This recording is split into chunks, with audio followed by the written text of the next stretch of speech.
Sympathy and suicide. These are two very different words with very different meaning. But oddly though, they are also very connected. One can certainly lead to the other. And right now, to me, it looks like UK is trying its best to commit suicide by showing sympathy to, yep, you guessed it, terrorists. So this state-sponsored sympathy, or should I say tyranny, was first perpetrated when the grooming gang scandal came along. Anyone who wanted to talk about those things have been silenced by all means possible. A disease had been allowed to grow in the body. A parallel society was allowed to grow in the community. A society of hostility and hate. Okay, instead of dealing the issues, the police and the authorities decided to silence any dissenting voice. A parallel society was led to grow in the community, and hostility and all the other feelings have been allowed to foster. And now that it has grown to a full-blown disease, what we are seeing right now, it's a full-fledged tyrannical apparatus, the judiciary, the police, the government, whatever it is, to the freedom-loving people. UK has become a liability. Itself has become a liability for the freedom-loving people. Right now, no one in the UK is spared, from a 69-year-old grandfather to an 11-year-old boy. Everyone seems to me like a target. Everyone. You cannot definitely walk freely on the street because you can be stabbed at any time. And if you have a daughter, obviously, then she can be by elderly man older than the age of her father. And then the police and the media will try their best to save And if you want to talk about any of these things, then definitely you will be silenced. You'll be made bankrupt by, let's say, mortgage fraud or some other trumped-up charges. So anyone who wants to talk about it, they are being hunted down from door to door. They are being sent to the prison. I heard that many of the criminals have been let out to bring these people in. People who are liking, let's say, on social media something, whether it's a comment or they're venting out their frustrations, they're all being locked up for many, many months. So this is the condition of UK right now. A manufactured suicidal sympathy. And I think this is what the failure of the democracy that we are going to witness, not just in the UK, pretty much all over the world. So let's talk about democracy. Now you might be wondering, what's my beef with democracy, especially when I myself live under democracy, right? Now look, I don't really have a beef with democracy, but there are some very crucial elements of democracy that we should be very careful about. Okay, that's the purpose of this video.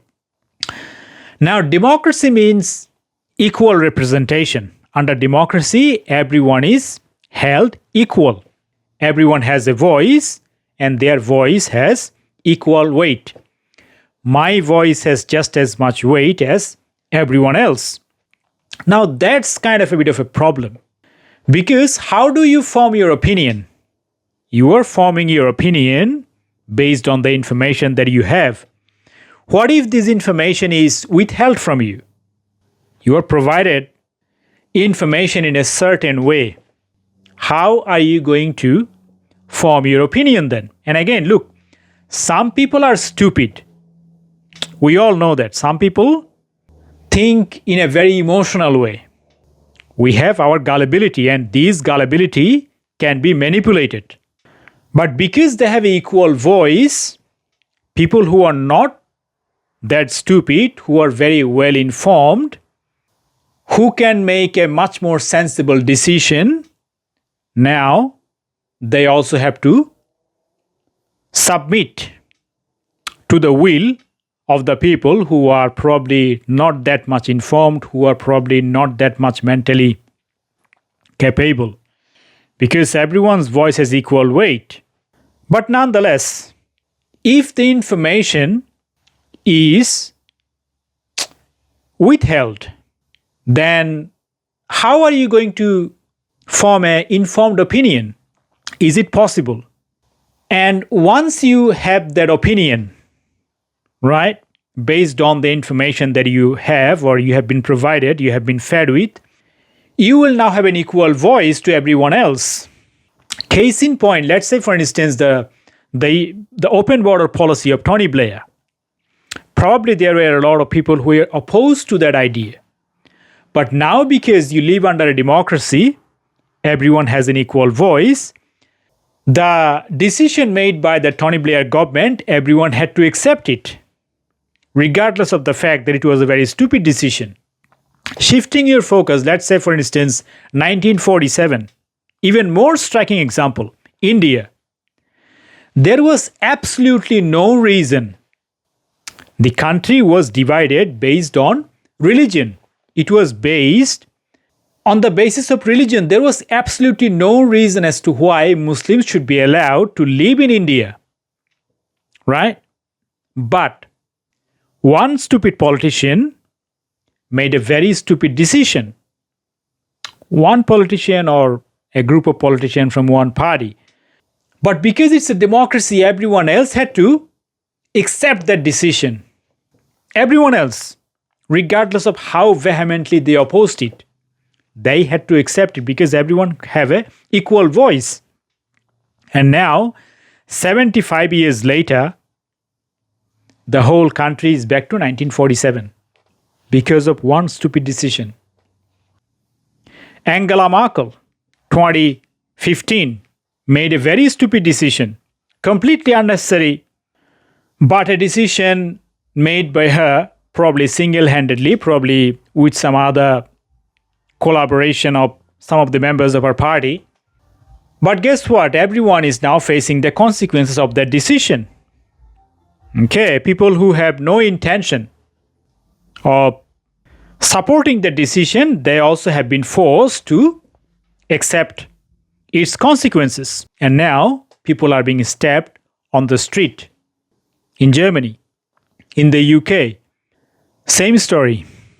Open border policy by one politician, everyone is now facing its consequences. Because information can be manipulated, people's gullibility, people's emotion can be manipulated, they can be provided with some information, and guess what? They can be brainwashed. And once they're brainwashed, now they can be used as political pawns. Climate activism, for instance, these are little girls. Again, information can be, people's emotion can be manipulated, information can be withheld. They can be provided with some information with a particular agenda. These are little girls. Look, climate change is not a bad cause. It is a good cause, but if you have to deal with two issues, terrorism and climate change, which one should you focus more? Should that be climate change or should that be terrorism? Because the whole Middle East right now we are at the brink of a third world war because of one terrorist incident. Is climate change that big of a threat? It is a threat nonetheless. Again, it's not a bad cause, but if you have to deal with two burning issues, which one should you focus? Right? Now, because we live under a democracy, everyone's voice has to be respected equally. Refugees welcome.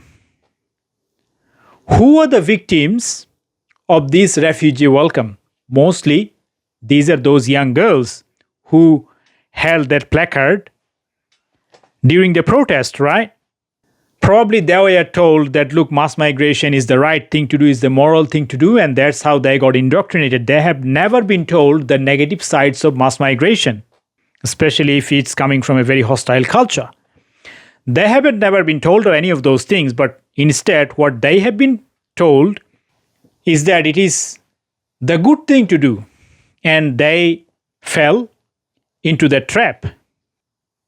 Again, how you present the information. Based on the information presented, their emotions can be tapped into and they can be manipulated. Their emotions, where gullibility can be manipulated, can be taken advantage of. And that's how most of the victims of this refugee welcome were those girls themselves. Queers for Palestine. Like, how on earth, if you are a member of an LGBT community, like, if you have any level of sanity, how on earth would you support a terrorist organization who wants to throw you off the rooftop of a building? Have you ever seen someone much more brainwashed, much more deluded, other than these queers for Palestine?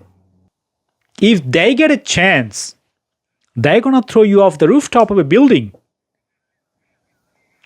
But now, because they have been manipulated, obviously, and despite the fact that they have been manipulated, we also have to respect their voice equally, because we all live under a democracy. And because it's a democracy, everyone's voice is equally represented. Everyone else has to support their activism. Everyone has to support what they are saying. Everyone has to stand by, accept their decisions. So I think this is the biggest problem. This is the biggest threat of democracy. To build something, think about the mobile device that I am recording my video. It took many scientists, many years of research to make a phone like this. But guess how long it takes to destroy it? You build a society, right? It takes hard work. It takes a lot of sacrifice. But to destroy it, probably a second, probably a minute. One stupid decision, that's all it takes to destroy the whole civilization. The political left, again, going back to the 1947 India, they wanted a vote bank. Some people are stupid, we all know that. But guess what? There is more to that story.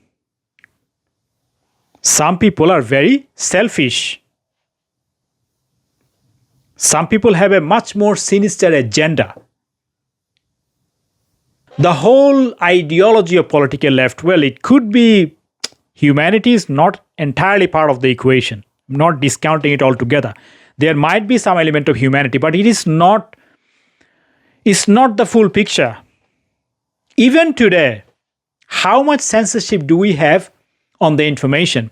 We are talking about 21st century in the day of the internet, right? Just a few days ago, Mark Zuckerberg, the CEO of Facebook, he made an admission that under the pressure of Biden administration, he had to censor some of the material that were probably pro-Republican during the last election, US election. Under the Biden administration, he had to censor some of this information. Right? The leftist historians, what they did, they wiped out the entire history. When those history books were written, after Second World War, people thought that, oh look, we now have we have a voice, we are represented. But guess what they did? They wiped out the entire history. Why? Because they indoctrinated these kids, this child, into a particular narrative. The narrative that will keep them in power. at the expense of everyday citizen. Humanity might be part of it, but it's definitely not all about humanity. It could be part of it, maybe a tiny little bit. Humanity is just how they are framing it, how they are telling you, so that they can tap into your emotion. But this is, again, there could be some element of humanity. I'm not entirely discounting it, but it could be like about 5% to 10%. That's all. The rest of it is about their greed. It's much more sinister than a very naive view like, oh, it's all about humanity. It's tapping into your emotions so that you are vulnerable. Your gullibility can be manipulated. Right? The left, the political left, there was no reason to have a completely hostile culture into the host culture, completely incompatible hostile culture into the mix, into the hosting culture. But this was the idea that the left paddled on, and they did it intentionally because they needed vote. These people will then stay in power. If you have a minority, they're going to vote for the left, for the liberals, and then they can stay in power. It's as clear as blue sky, although it will be framed, oh, we are working for humanity. Again, people are gullible, that's one thing. Your gullibility can be manipulated, but people have very sinister agenda. Democracy cannot deal with this issue. It cannot deal with people's emotion. It gives everyone an equal representation, and as such, it is vulnerable. You create everything. You're putting your hard work to create a society for what? It can be destroyed in just like that, in the blink of an eye. One stupid mistake, that's all it takes, by one individual, one person with a vested interest, that's all it takes. You can destroy the entire civilization. You can destroy the entire country. So I think this is the challenge that we are going to face, the weaponization of democracy. When after Second World War, people thought, okay, look, finally, we got a voice. We have a representation. But guess what happened? The information, the history have been completely whitewashed. Completely whitewashed. Even today, the news that you have, how much censorship do we still have even today after all of these things? Democracy, free speech, after going through all the wars and all of these things. Think about the absence of internet. Nowadays, social media is a big platform. People are, getting informed of something happening anywhere on earth. You get an instant notification. Even then, how much censorship do we still have on the information? People have vested interest. They are not doing it for the sake of humanity. Maybe there is a little bit of humanity. I'm not totally discounting it, but there is much more to that story. All the leftist historians, they whitewashed the entire history completely. They wiped it out. Why? Because they don't want you to know the truth. Because once you know the truth, you will rebel against them. So I think this is what we as a humanity, we are at a crossroads right now. We have to deal with it. We need something better than this. A civilization, it takes ages, it takes many people, hundreds, thousands, millions of people to build a civilization. For what? To be destroyed by one individual, one silly mistake, deliberate mistake. It can destroy the entire civilization.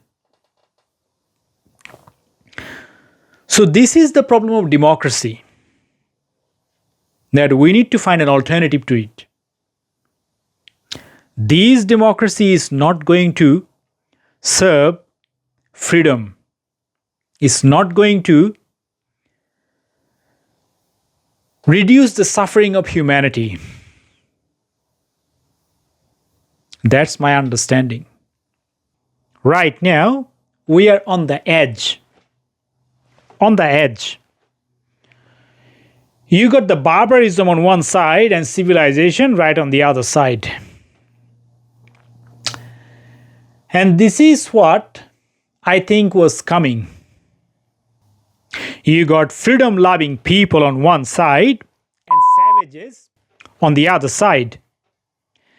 And this is exactly what the Indian philosophers warned the humanity some 10,000 years ago.